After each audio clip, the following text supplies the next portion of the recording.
पहला क्वेश्चन आपके सामने है और आपको आंसर देना है एवरीवन। बताइए आंसर क्या होगा। कहता है which of the following is define letter of credit. बहुत ही प्यारा क्वेश्चन है दोस्तों। आपको बताना है कि इसमें से कौन लेटर ऑफ क्रेडिट है। कहता है पहला ए डॉक्यूमेंट्री क्रेडिट और लेटर ऑफ क्रेडिट, इसको हम लोग डीसी भी कहते हैं, याद रखना, अक्सर आपने सुना होगा। एलसी तो होता ही है, it is also known as DC भी कहते हैं, ठीक है। Can be define as a sign और an authenticate instrument issued by the buyers banker, ठीक है। An LC can also be define as an undertaking issued by the bank. A letter of credit is essentially a financial contract between a bank customer and beneficiary, okay। और fourth कहता है all और fifth कहता है इनमें से कोई नहीं। बताइए जल्दी से इसका आंसर क्या होगा। Please everyone try to be participate, everyone जल्दी से। तो देखिए अगर हम बात करते हैं एलसी को, बहुत ही प्यारा सा ये टॉपिक है। तो यहां पर अगर हम बहुत बात करते हैं तो ये सारे ही आंसर होंगे, ठीक है।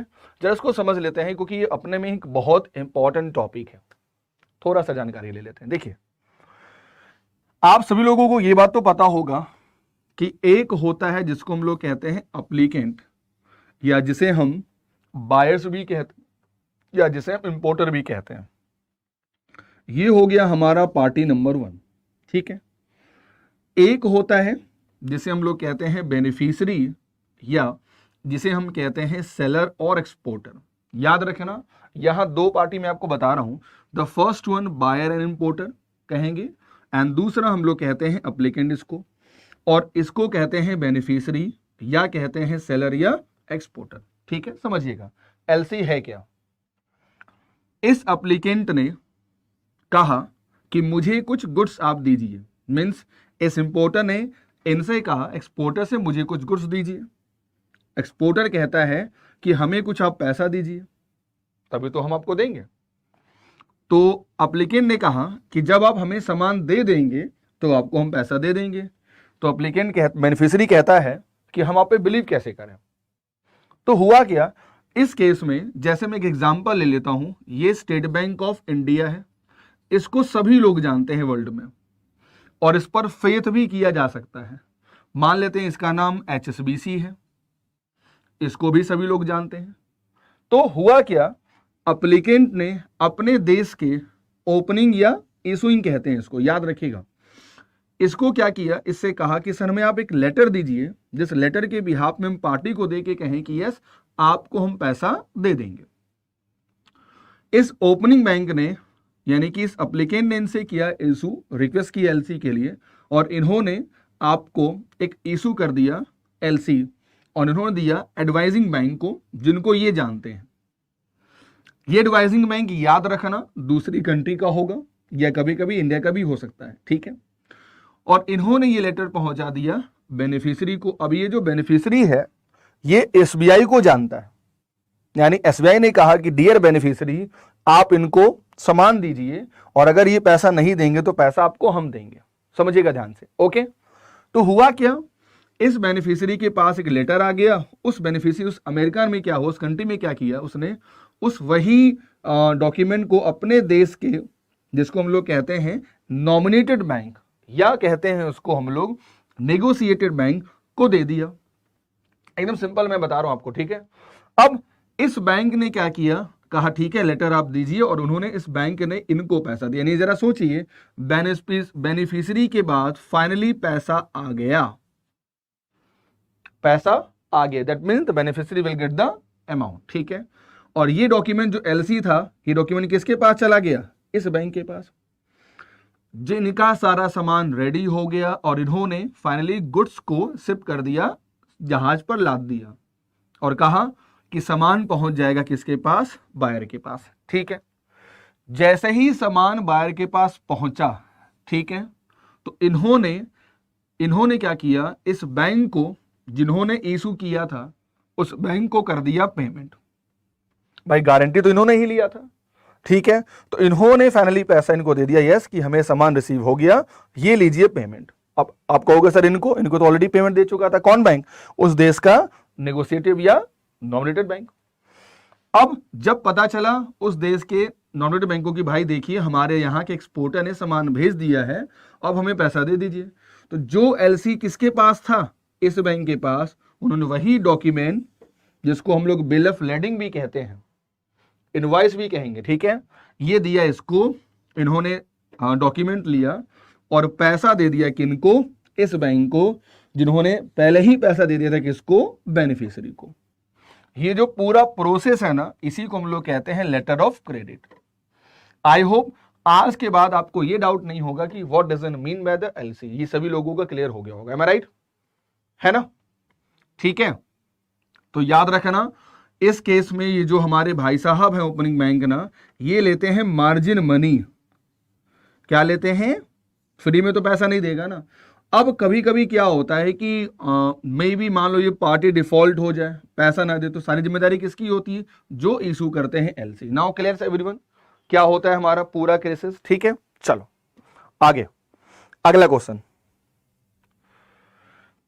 कहता है कौन सा ऐसा एलसी होता है वेयर द बेनिफिशियरी, है ना, जिसमें ट्रांसफर होती है, फर्स्ट बेनिफिशियरी में रिक्वेस्ट करता है the transferring bank to make the credit available in whole or in part two one और मोर अदर बेनिफिशियरी, है ना, ट्रांसफर और सेकेंड बेनिफिशियरी, उसे क्या कहेंगे?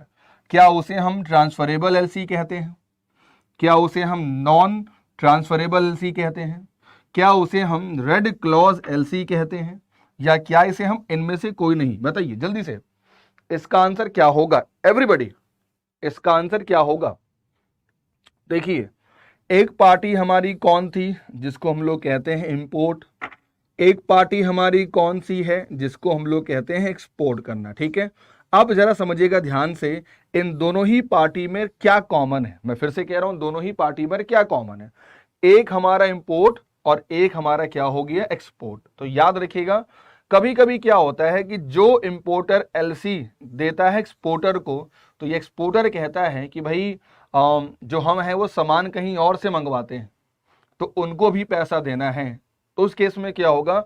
हम एलसी को बहुत इजीली ट्रांसफरेबल कर सकते हैं दूसरी पार्टी के नाम से या और भी पार्टी के नाम से, तो उसे हम लोग कहते हैं ट्रांसफरेबल एलसी। क्या कहेंगे?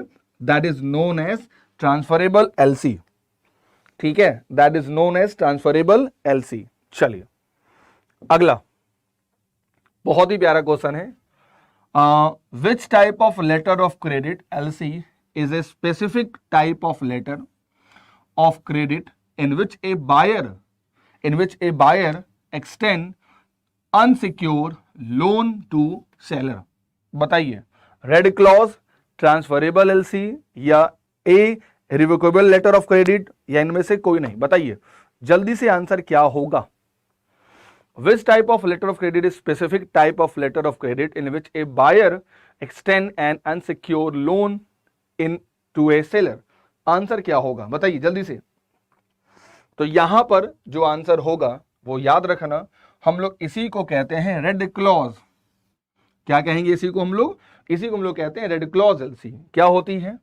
Red clause LC basically permit करता है documentary credit beneficiary to receive funds for any merchandise outing in the letter of credit. Actually क्या होता है, जैसे मान लीजिए कोई इंपोर्टर है और कोई एक्सपोर्टर है, तो कभी कभी क्या होता है, इसका एक बैंक है ना, और इसका भी एक बैंक है ना, यानी कि ये हमारा हो गया क्या, इसको हम लोग कहते हैं अप्लीकेंट, और इसको हम लोग कहेंगे क्या, इट इज कॉल्ड बेनिफिशियरी, है ना।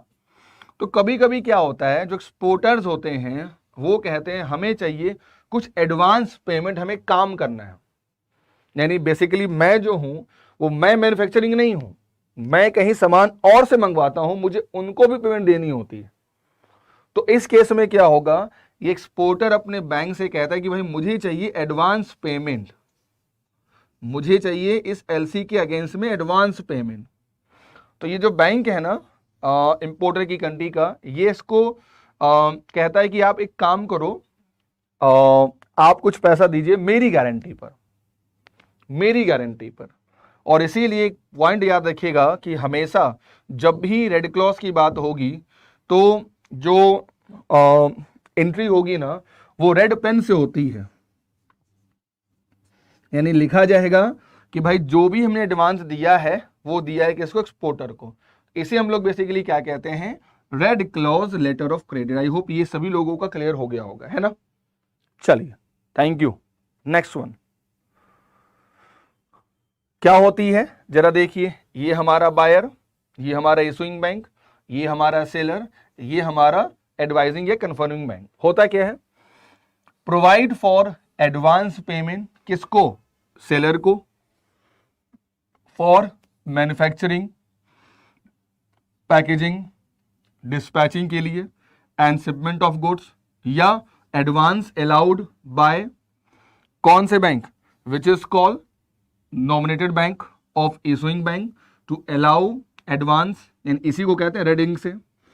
Advance paid against receipts and return undertaking from seller that he will deliver to the document before credit expire. ठीक है, मतलब उधार लिया, एडवांस लिया कि हम आपको पैसा दे देंगे।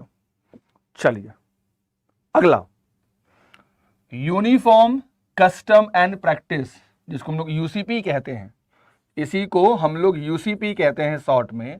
एक प्रकार का ये सेट ऑफ रूल है, डॉक्यूमेंट है, बेसिकली आईसीसी को लेकर, सॉरी एलसी को लेकर, एडवांस को लेकर। तो इसको बेसिकली फ्रेम कौन करता है, IMF, international monetary fund frame करती है, या इसे वर्ल्ड बैंक फ्रेम करती है, या इसे एग्जिम बैंक फ्रेम करती है, या आंसर क्या होगा, आईसीसी। बताइए जल्दी से इसका आंसर क्या होगा। तो याद रखना है आपको, ये हमेशा आंसर क्या होगा, आईसीसी फ्रेम करती है। याद रखना इस रूल को पहली बार फ्रेम किया गया था 1933 में बाय आईसीसी के द्वारा, जिसको हम लोग कहते हैं इंटरनेशनल चैम्बर ऑफ कॉमर्स। और याद रखिएगा इसका जो हेडक्वार्टर है, इसका जो हेडक्वार्टर है वो पेरिस में, कहां पर है, वो पेरिस में है दोस्तों। ठीक है, since then these rules have been revise 6 time, और ये हमेशा रूल रिवाइज हुआ है 51 में, 62 में, 84 में, 94 में एंड 2007 में।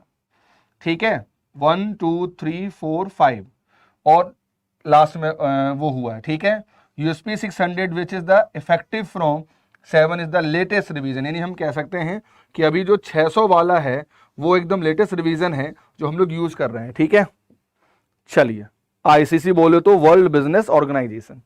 नेक्स्ट वन, जब भी हम बात करते हैं before issuing stand by LC, the bank as well as the opener and applicant must understand the implication of the clause of the ISP 98 detail as under. वो क्या होगा, article 1.02 ISP 90 rule supplement the applicable law to the extent not prohibited by that law.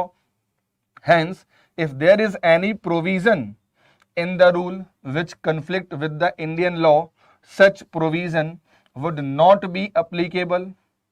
Article 3.13 expiration date on non-business day, या Article 3.14 closure on business day and authorization of another reasonable place for presentation. Answer क्या होगा, तो यहां पर answer होगा all if the right answer. ठीक है, चलिए अगला, which of the following is are summary of USP 600, यानी आपको बताना है कि जो समरी है यूएसपी 600 की, uniform custom and practice for document, उसमें क्या क्या है। देखिए, ट्रांसपोर्टेशन को लेकर, of goods, mode of transportation and who bear the responsibility, ये भी रूल में लिखा है। How to deal with the discrimination, waiver and giving notice, ये भी उसमें रूल में लिखा है। The provision of original document, कब देना है, इलेक्ट्रॉनिक मोड ऑफ पेमेंट क्या होगा। बिल ऑफ लेडिंग भी इसी में होता है। एंड साथ में insurance and covering the cost of goods, ये सारा इसमें होता है, यानी आंसर हमारा क्या होगा, ऑल होगा। ठीक है, ये सारी समरी है कि आर्टिकल 28 ऑफ यूसीपी 600 डील क्या करता है, कॉमर्शियल इनवॉइस या ट्रांसपोर्ट डॉक्यूमेंट या इंश्योरेंस डॉक्यूमेंट या डिस्क्लेमर। आपको बताना है कि आर्टिकल जो 28 है ऑफ यूसीपी 600 उसमें बेसिकली क्या डील होता है, बताइए जल्दी से, इसका आंसर क्या होगा एवरीवन माय डियर बैंकर्स, जरा जल्दी से मुझे बताइए इसका आंसर क्या होगा। एंड सभी लोगों को गुड इवनिंग, एंड सभी लोगों को गुड इवनिंग, एंड सभी लोगों को वेलकम। सभी लोगों को गुड इवनिंग एंड सभी लोगों को वेलकम।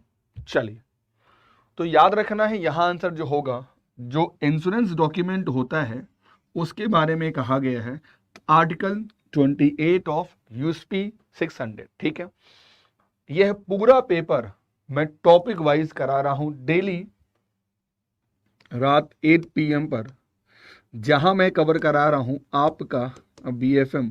और याद रखना है सभी लोगों को, इस बैच का नाम है new selection batch, new selection batch इस बैच का नाम है, यहां पर आप अपने को एनरोल कर सकते हैं। ठीक है, चलिए अगर हम बात करते हैं इस डिटेल के बारे में, तो कहता है एक insurance document such as an insurance policy, an insurance certificate or a declaration under an open cover must appear to be issued and signed by an insurance company, an underwriter of their agent or their proxy।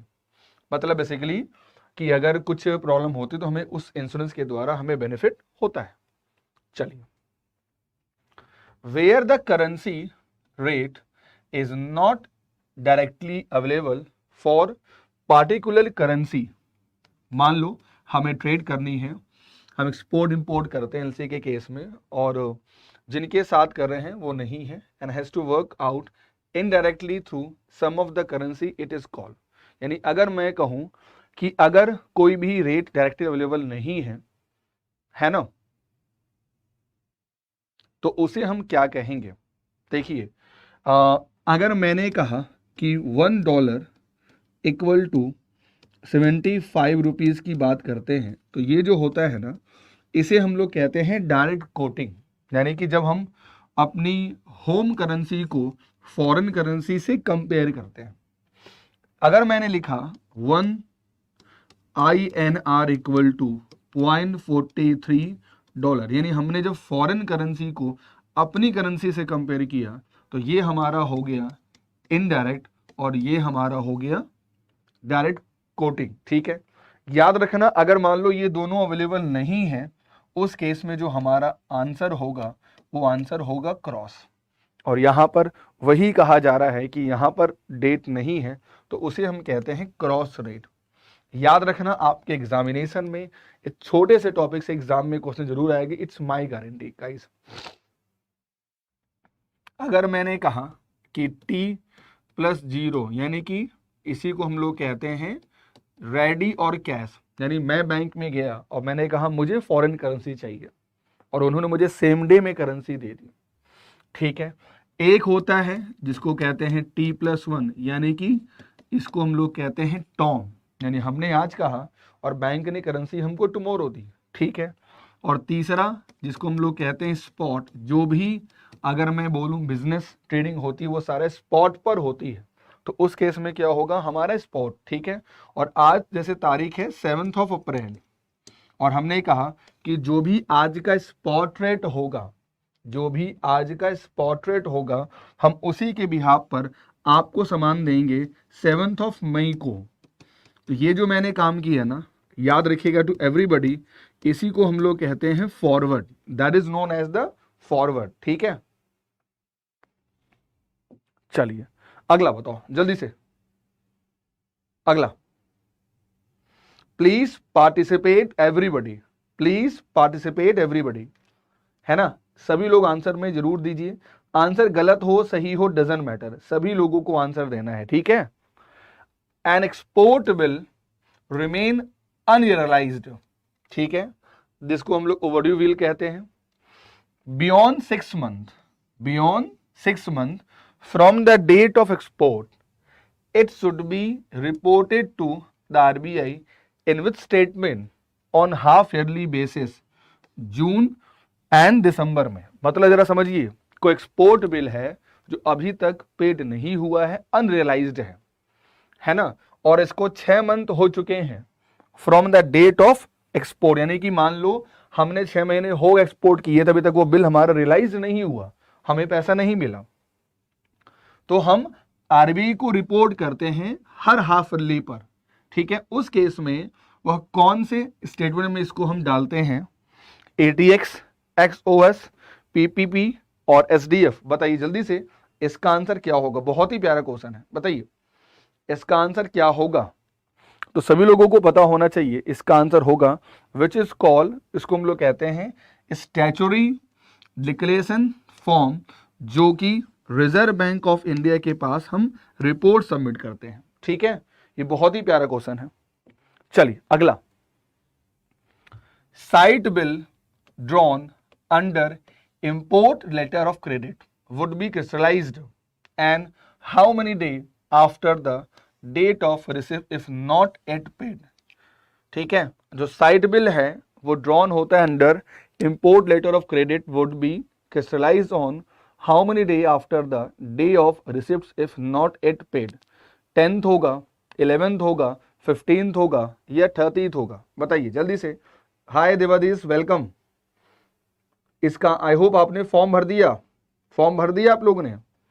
तो इसका answer क्या होगा, इसका answer हमारा होगा every 10th of the day. चलिए याद रखिएगा ना, अर्लियर अगर मैं बोलूं फेडाई का एक रूल था, rule had made it mandatory to crystallize unpaid LC on the 10th day after the date of receipt of site payment document or on the due date in the case of uses bill. अगर आपको याद होगा मैंने बताया था uses bill क्या होती है, just like a bill of exchange, ठीक है। The policy in this regard should be transparently available to the customer, ठीक है। चलिए अगला, बहुत ही प्यारा क्वेश्चन और उम्मीद करता हूं कि ये गलत आप नहीं करेंगे। Who publish prime rates for major currency on the monthly basis, यानी आपको बताना है कि जो भी मेजर करेंसी के रेट्स होते हैं बेसिकली उसे कौन पब्लिश करता है, बताइए। आरबीआई, एग्जिम बैंक, फेडाई और FEMA. What is the right answer. देखिए इंडिया में जो भी मनी का फ्लो होगा, इंडिया में जो भी मनी का फ्लो होगा, ठीक है, उन मनी के फ्लो को कंट्रोल करती है आरबीआई। नंबर 2, जब भी बात हो इंपोर्ट की, है ना, जब भी बात हो एक्सपोर्ट की, तो सारा फिनांस करना, एक्सपोर्ट को इंक्रीज करना, ये सारा काम है एग्जिम बैंक को। इंडिया में जो ऑथराइज्ड डीलर्स होते हैं वो बनाए जाते हैं इनके द्वारा। और फेमा अगर मैं बोलूं अभी 1999 लागू है, जिसका काम है हमारे फॉरेन एक्सचेंज के रूल्स को बनाना, है ना। तो इसका आंसर क्या होगा, हु पब्लिश प्राइम रेट। तो याद रखना है इसका आंसर हमेशा, देखिए कंफ्यूजन हुआ लोगों को, यहां पर बेंचमार्क रेट नहीं पूछा जा रहा है, करेंसी का जो रेट है ना वो रिपोर्ट हमेशा फेडाई देती है, जो ऑथराइज्ड डीलर अपॉइंट कर रही है, और यही हर बैंकों में सर्कुलेशन के लिए भेजती भी है। ऑलवेज रिमेंबर कि जो भी करेंसी का एक्सचेंज रेट का होगा, रिपोर्ट कह रहा है, डिसाइड नहीं कह रहा, रिपोर्ट कह रहा है, तो ये काम फेडाई का है। किसका है ये काम, फेडाई का है।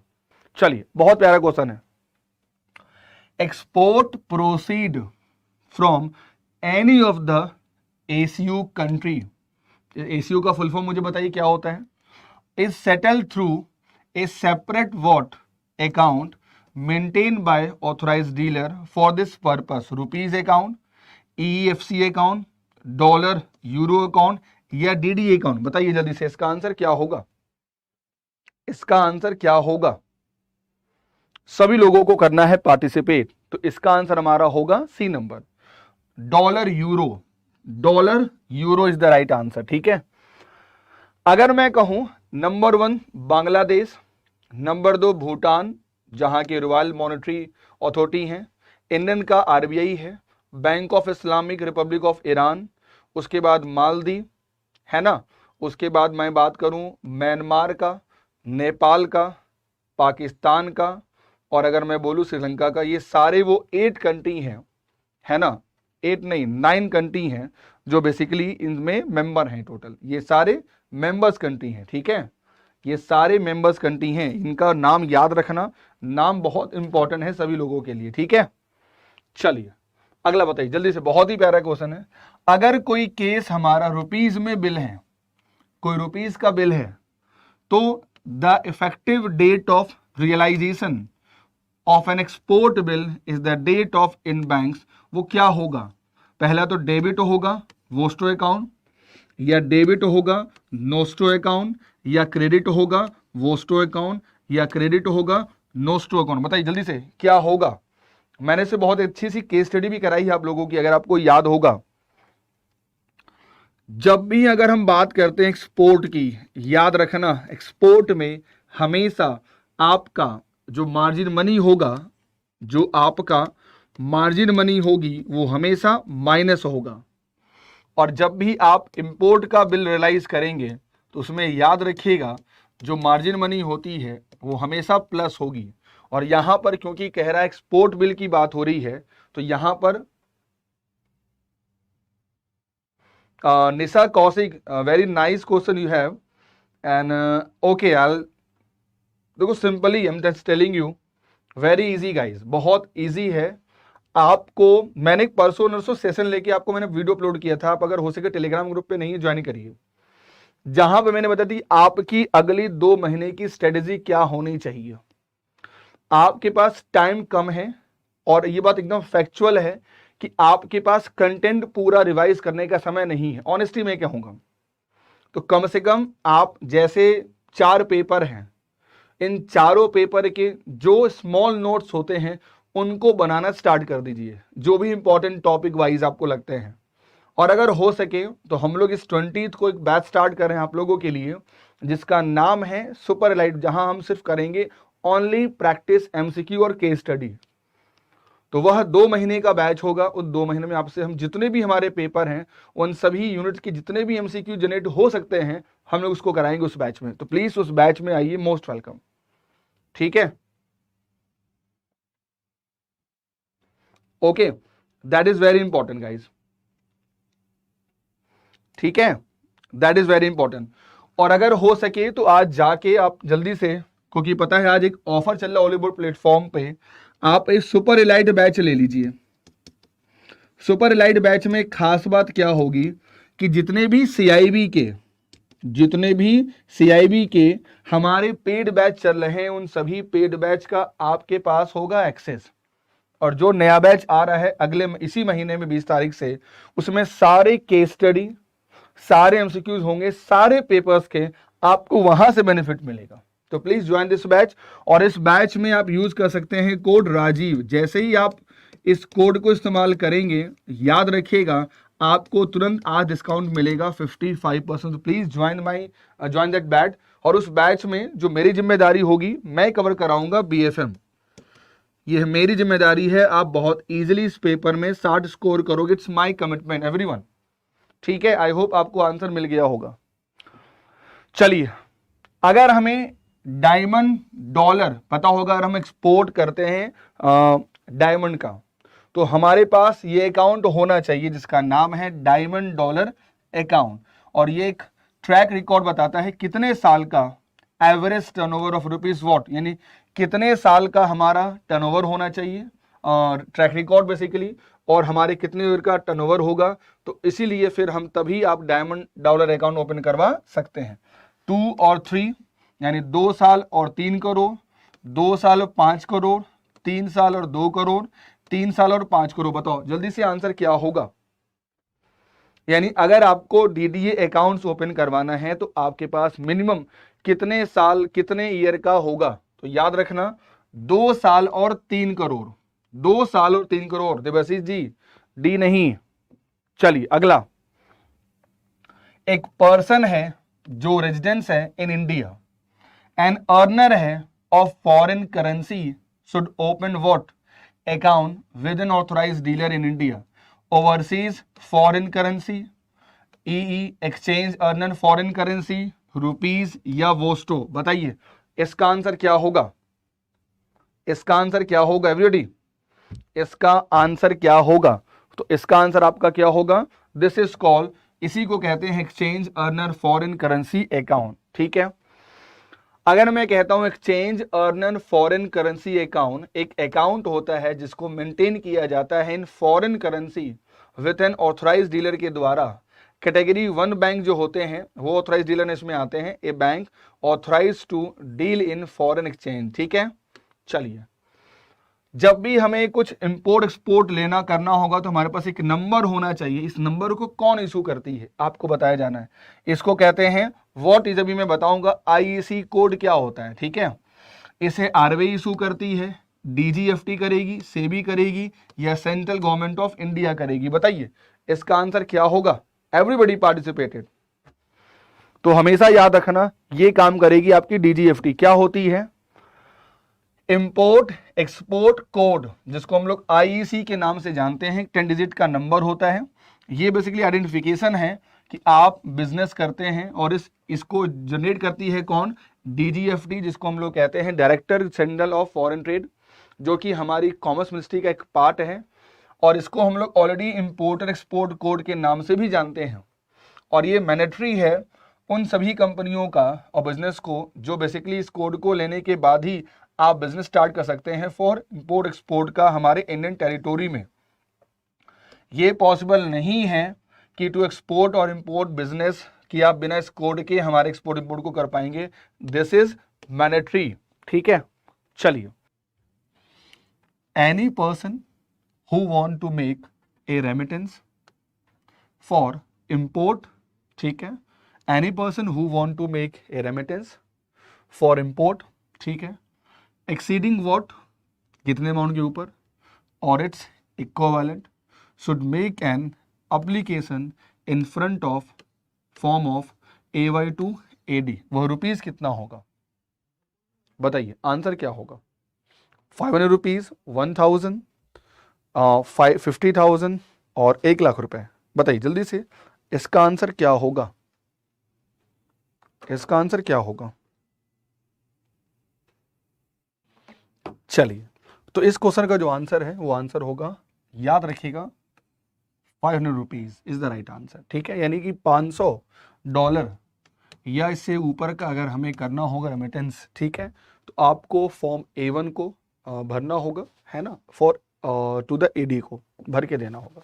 अगला, अगर हमें the remittance against import should be completed not later than, ठीक है, month from the date of shipment, the remittance against import यानी अगेंस्ट इंपोर्ट के अगेंस्ट में शुड बी कंप्लीटेड, उसे कंप्लीट कर देना है, not later than month from the date of shipment, shipment होने के बाद 3 months, 6 months, 9 months या 12 months। What the correct answer? Everyone,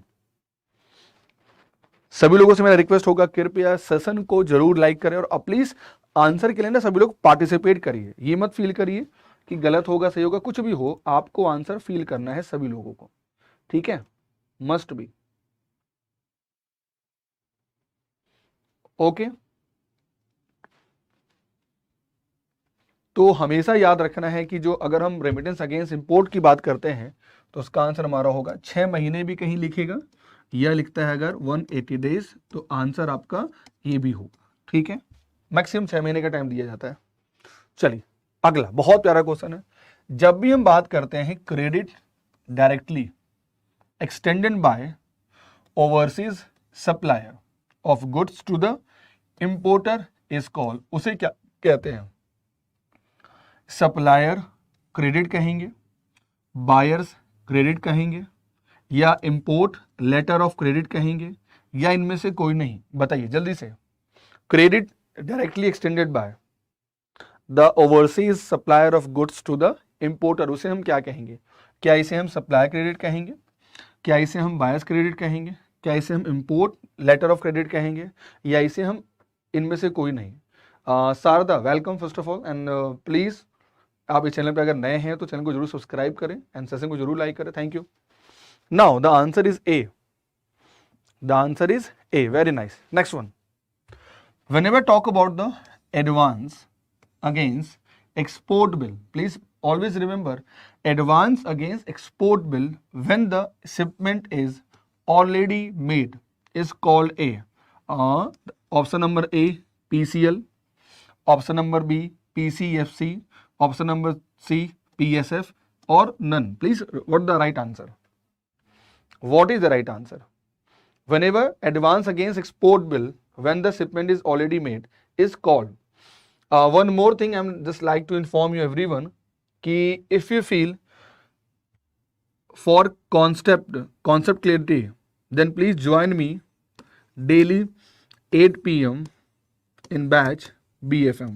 ये बैच में मैं आपको कराता हूँ पूरा टॉपिक.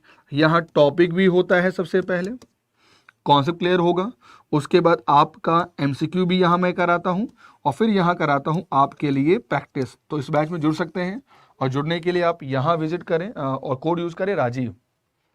कोई भी कोर्स लेना चाहते हैं आप ओली बोर्ड के ऑफिशियल साइट पे जाइए और वहां पर आपको मिलेंगे JIB और CIB दोनों के लिए ऑफिशियल कोर्स है ना. Very nice. तो इसका आंसर सी होगा. बहुत अच्छा. मुझे अच्छा लगेगा अगर आप लोग में से किसी ने PSF का फुल फॉर्म बता दिया. तो देखो क्या होता है PSF का फुल फॉर्म क्या होगा.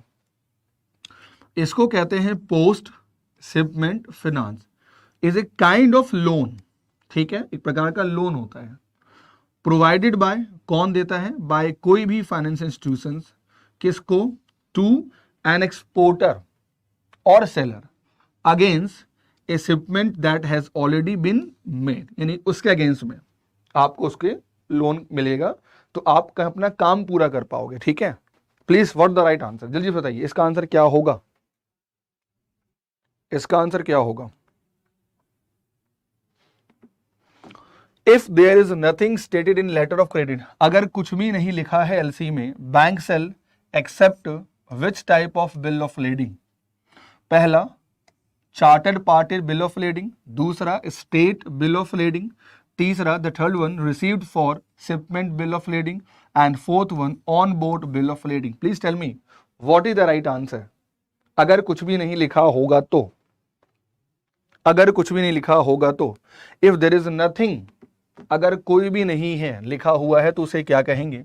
तो इसे हम कहेंगे the right answer is called, very nice, on board bill of leading. चलिए जरा समझ लीजिए इसको ध्यान से, बहुत इंपॉर्टेंट है.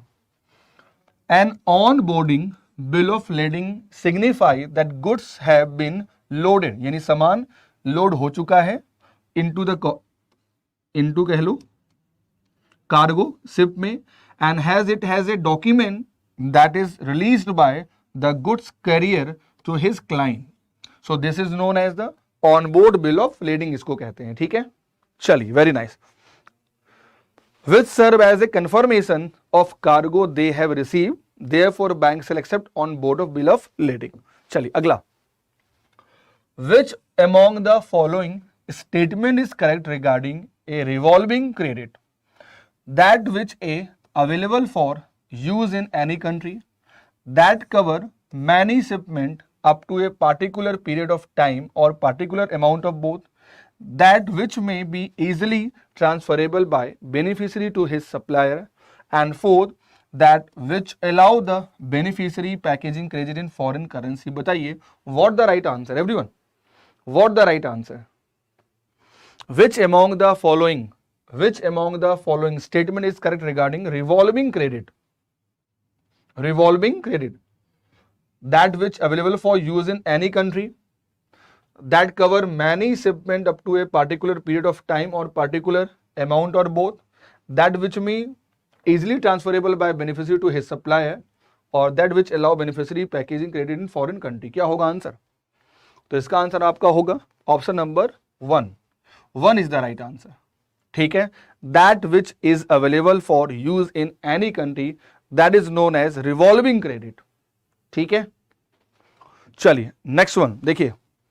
A revolving letter of credit is one type of letter of credit wherein a single letter of credit cover multiple transaction, ठीक है, multiple transaction for long period of time, ठीक है। दूसरा, it is generally use for regular shipment of the same commodity between the same buyer and the seller. इसका answer ना 1 नहीं होगा, इसका आंसर 2 होगा, बिल्कुल सही, इसका आंसर 2 है। मतलब जैसे मान लो कि मैंने कोई एलसी जनरेट करके दिया और बार बार हम किसी काम के लिए एलसी जनरेट नहीं करवाएंगे, एक ही काम के लिए। अगर मान लो नॉर्मल पता है कि रोज उन्हीं को सामान देते हैं, इन दैट केस में that is the answer is option number 2। Okay, 2 is the right answer, बिल्कुल बिल्कुल। A revolving letter of credit is one type of letter of credit wherein single letter of credit एक बार issue होगा और जो भी multiple transaction है उसमें काम देगा for long time period of time के लिए। बेसिकली जनरली ये कब यूज होता है? फॉर जिनका शिपमेंट पता है कि हमें हमेशा डेली सब्जी देना है अमेरिका में, हमें गुड्स भेजना है अमेरिका में उस पार्टी को, तो हम एक यही यूज करते हैं, बार बार हमें इशू नहीं करवाना पड़ता है बैंक से, ठीक है। चलिए अगला बहुत ही प्यारा क्वेश्चन है, is one which can be amend और cancel at any amount by issuing bank without the consent of any other party as long as LC है not utilized or document taken up, revocable LC, irrevocable LC, both या none? बताइए इसका answer क्या होगा। बहुत ही प्यारा question है ये। Is the one which can be amended or cancelled at any moment by issuing bank without the consent of any other party as long as LC has not utilized or document taken up, revocable AC, irrevocable AC, both या none? क्या होगा answer? देखिए आप और मेरे बीच में agreement हुआ, ठीक है, और मैंने आपने बिना बताए वो कैंसिल कर दिया, चेंज कर दिया, तो इसे हम लोग कहते हैं revocable LC. Option number 1 is the right answer, ठीक है। दूसरा, is one which contain a commitment by the issuing bank to pay और reimburse the negotiating bank provided condition of the LC as compiled with such an LC cannot be amended or cancelled without the consent of all party concerned, especially the opener। उसे क्या कहेंगे? Revocable LC कहेंगे, irrevocable LC कहेंगे, both कहेंगे, इनमें से कोई नहीं। What is the right answer? बताइए जल्दी से, what is the right answer? बहुत ही शानदार क्वेश्चन है ये, बहुत ही शानदार क्वेश्चन है। अगर आप लोग अभी तक हमारे साथ पेड बैच में नहीं जुड़े तो प्लीज ज्वाइन करिए और न्यू सिलेक्शन बैच को लॉगिन करिए और वहां पर आपको सब कुछ मिलेगा, ठीक है। अभी मैं दिखा दूंगा। तो इसका आंसर हमारा क्या होगा? इसका आंसर हमारा होगा option number 2 is the right answer, ठीक है। यानी कि अगर बिना बताए कंसेंट हमने काम कर लिया तो that is known as the revocable, और अगर हमने कंसेंट बता के किया, ठीक है, तो उसे हम कहेंगे क्या? इरिवोकेबल एलसी, ठीक है। ये सभी लोगों का क्लियर हुआ? नाउ जब कोई when an exporter arrange to issue an LC in favour of local supplier, basically exporter, to procure goods on strength of export LC receive in his favour, it is known as, उसे हम क्या कहते हैं? Back to back letter of credit कहेंगे, या revocable LC कहेंगे, या irrevocable LC कहेंगे, या बोथ कहेंगे, या इनमें से नन? बताइए इसका आंसर क्या होगा। When exporter arranges to issue an LC in favor of local supplier or procure goods on the strength of export LC received in his favor, it is known as, उसे कहेंगे back to back letter of credit. क्या कहेंगे? Back to back letter of credit, ठीक है।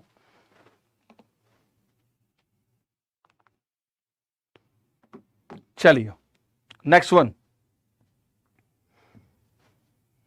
Generally जो back to back LC होती है is for procurement of goods locally और for import of goods for meeting the export commitment under the LC, ठीक है। चलिए अगला बहुत ही प्यारा क्वेश्चन है और आई होप, उम्मीद करता हूं कि किसी का भी क्वेश्चन गलत नहीं होगा। मैं लगातार करा रहा हूं मॉडल ए के सारे उनके जितने क्वेश्चन हो सकते हैं, ठीक है। फिर अगला यूनिट कराऊंगा, तो डेली जुड़िए मेरे साथ 6:30 पर,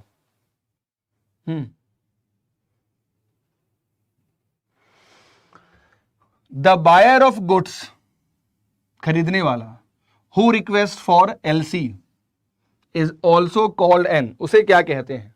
अप्लीकेंट कहेंगे, इशूइंग बैंक कहेंगे, इंपोर्टर कहेंगे या नन कहेंगे? बताइए जल्दी से इसका आंसर क्या होगा। तो देखिए नाम में ही छूट गया, जब भी बायर की बात होगी यानी इंपोर्टर की बात हो रही है, और हमेशा पता है कि जो एलसी होता है, जो एलसी होता है वो हमेशा इंपोर्टर इशू करवाता है, और उसी को हम लोग कहते हैं अप्लीकेंट। क्या कहते हैं? अप्लीकेंट। तो आंसर हमारा क्या होगा? अप्लीकेंट होगा, है ना। आंसर हमारा क्या होगा? अप्लीकेंट होगा। एक बार इसको देख लीजिए, आज के बाद कभी नहीं भूलोगे। एक बैंक है, ठीक है, एक एप्लीकेशन है, यानी जो इंपोर्टर है जिनको सामान खरीदना है, इन्होंने इससे कहा कि भाई साहब हमें एक लेटर दीजिए जिसको देना होगा हमें अपने एक्सपोर्टर को, अतः वो हमें सामान रिलीज करेगा। तो इशूइंग बैंक हमेशा एलसी जारी करेगा, किसको? अप्लीकेंट को, ठीक है। और दोनों में एग्रीमेंट हो गया, इन्होंने ये डॉक्यूमेंट किनको दे दिया? इनको, एक्सपोर्टर साहब को, जिसको हम लोग बेनिफिशियरी भी कहते हैं, याद रखिएगा, ठीक है। तो इनका जो निगोशिएटेड बैंक होगा या जो कॉरस्पॉन्डेंट बैंक होगा वो डॉक्यूमेंट लेके इनको पैसा दे देगा। यही पूरा प्रोसेस होता है, याद रखिएगा, ठीक है। इसका आंसर क्या होगा?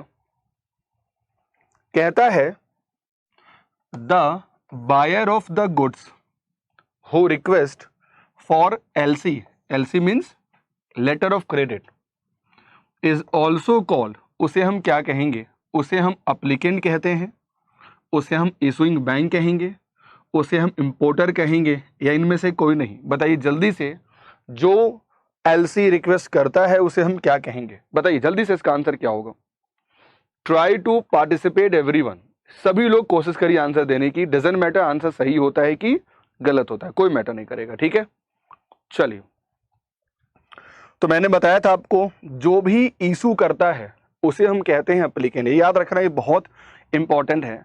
जो भी हमारा जिनको रिक्वेस्ट करना होता है, यानी कि जो हमारा बेसिकली इंपोर्टर होते हैं, है ना, उन्हीं को हम लोग एप्लीकेंट कहते हैं, वो इसको खरीदता है, ठीक है। और जो हमारा एक्सपोर्टर होता है, जिसको हम लोग सेलर कहते हैं, याद रखना, इसको हम लोग, इसी को पैसा देने के लिए हम लोग खरीदते हैं। और जिस बैंक से खरीदता है उसे हम कहते हैं इशूइंग बैंक। जो बैंक से खरीदते हैं उसे हम लोग क्या कहते हैं? Issuing bank. और जिस बैंक में डॉक्यूमेंट जमा करने के बाद एक्सपोर्टर पैसा लेता है, दैट वी नो, उसको हम लोग नेगोशिएटिंग कॉरस्पॉन्डेंट बैंक के नाम से भी जानते हैं। चलिए अगला, बहुत ही प्यारा क्वेश्चन है, बताइए इसका आंसर क्या होगा everyone? Everyone try to be participated, everyone.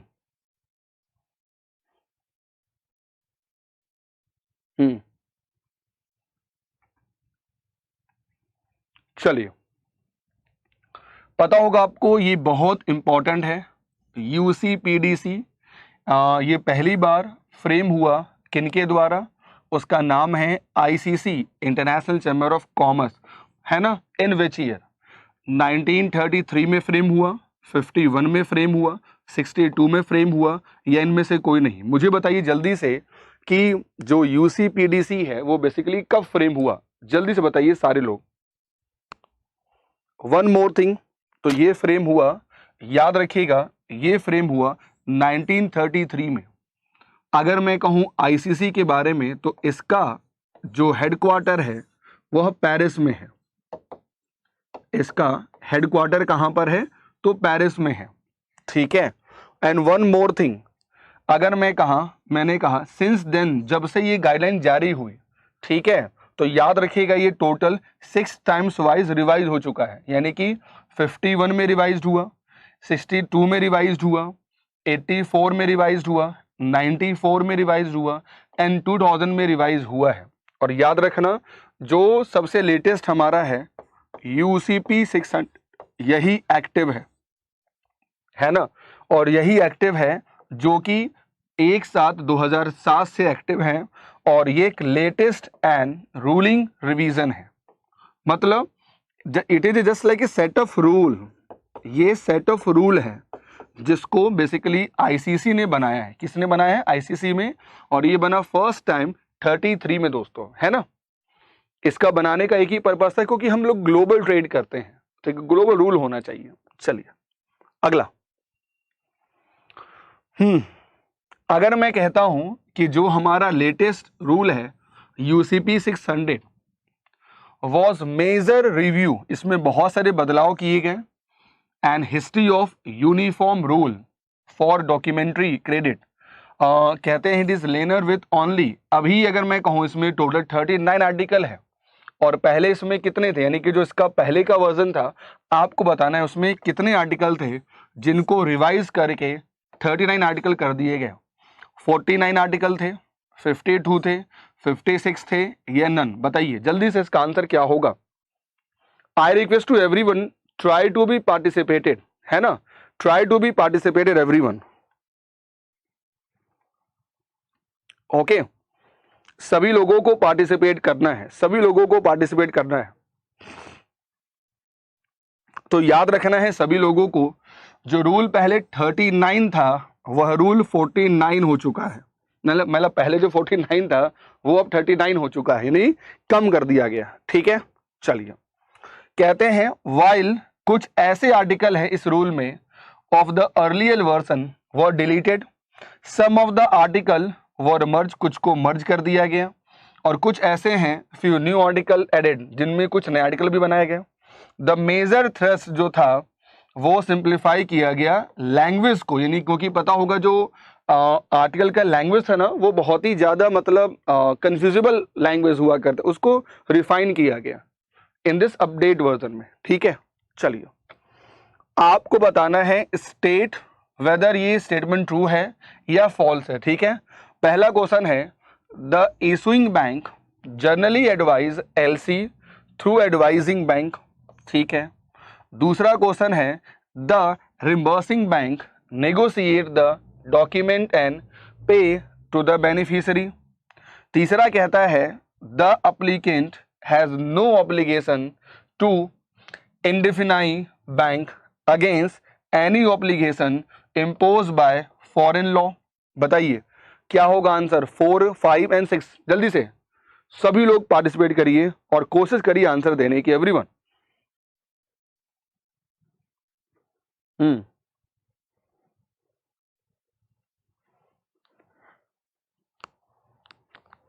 Very nice, ठीक है। तो जरा देखिए समझिए, कहता है the issuing bank generally advice देता है किसको, एलसी को, थ्रू एडवाइजिंग बैंक के द्वारा, है ना, generally advise LC through advising bank, ये बिल्कुल 100% ट्रू है, ठीक है।